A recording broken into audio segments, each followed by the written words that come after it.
ভাইয়া কোথায়? বাইরে গেছে। কি আশ্চর্য, এরকম ঝড় বাদলের রাতে বাইরে গেছে, কিছু শুরু করেছে আমি বুঝতে পারছি না। বললো যে সিগারেট শেষ হয়ে গেছে, দোকানে গেল। আপনার সমস্যাটা কি?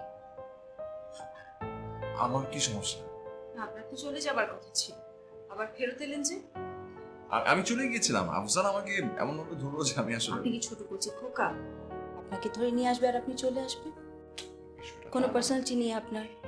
বড় অদ্ভুত মানুষ তো আপনি। না মানে আসলে তা না, মানে এমনিতেই ভাইয়া একটু অসুস্থ, মাঝে মাঝে কিরকম অদ্ভুত আচরণ করে, রাত বিরিতে ঘর থেকে বের হয়ে যায়, আমার যে একা একা কি ভীষণ ভয় করে। আফজাল অসুস্থ মানে? অসুস্থ মানে অসুস্থ, বাবা মা মারা যাওয়ার পর থেকে শকড। ভাইয়া কোনোভাবেই বাবা মা মারা যাওয়ার ব্যাপারটা মেনে নিতে পারছেন না। দেখি ফোন করে যদি ধরে।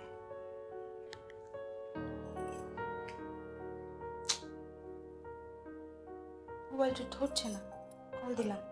আমার মনে হয় টেনশনে কিছু নেই, বললো তো তাড়াতাড়ি চলে আসবে। হ্যালো শিশির, বল। কি খুন হয়েছে? কোথায়?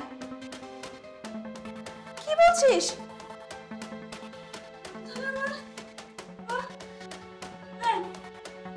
আচ্ছা,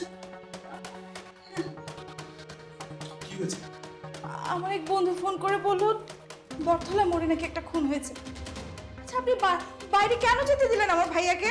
আপনি কেন আটকালেন না? ভাই কোথায়, এখন আমি কি করি? কোথায় খুঁজে পাই ভাইয়াকে? আচ্ছা আমি দেখি।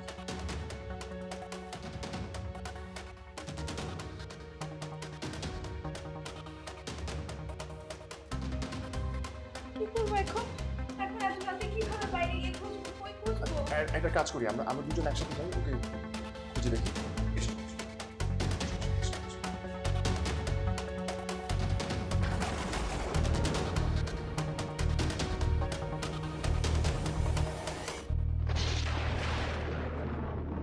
হ্যালো, ফোন করছে। ভাইয়া, হ্যাঁ তুমি কোথায়? আমরা তো তোমাকে খুঁজতে বেরিয়েছি। খুঁজতে বেরিয়েছিস মানে? এত রাতে তুই বাইরে বেরিয়েছিস কেন? কি বলো? তুমি এত রাতে বের হয়ে গেলে? কোথায় আছো তুমি? এক্ষুনি চলে আসো তো। শোন, এই মুহূর্তে তুই বাসায় ফিরে যা। আর রাসেলকে বল বড় মাঠটা আছে না, তার পাশেই আমি আছি, ওকে ওখানে পাঠিয়ে দে, জরুরি দরকার আছে। ঠিক আছে, বলছি। কি বলেছে?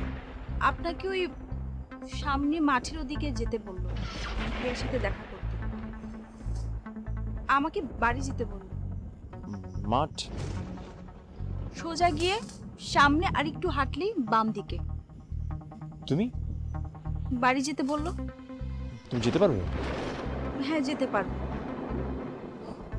আচ্ছা ঠিক আছে।